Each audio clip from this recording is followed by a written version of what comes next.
In today's tutorial, I'm going to show you how to improve battery life on your Dell laptop or tablet computer. So this should hopefully be a pretty straightforward process, guys. And without further ado, let's go ahead and jump straight into it. So all I have to do is open up the search menu and search for settings. Best result, should come back with settings here. Go ahead and open that up. On the left panel, select System. And then on the right side, you want to scroll down and select the Power option.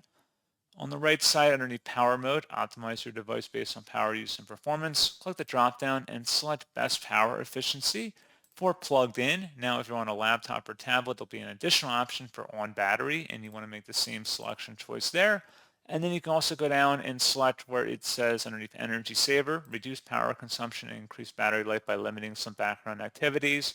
You can toggle that on as well, and that's pretty much it. So as always, thank you guys for watching this brief tutorial. I do hope that was able to help you out, and I do look forward to catching you all in the next tutorial. Goodbye.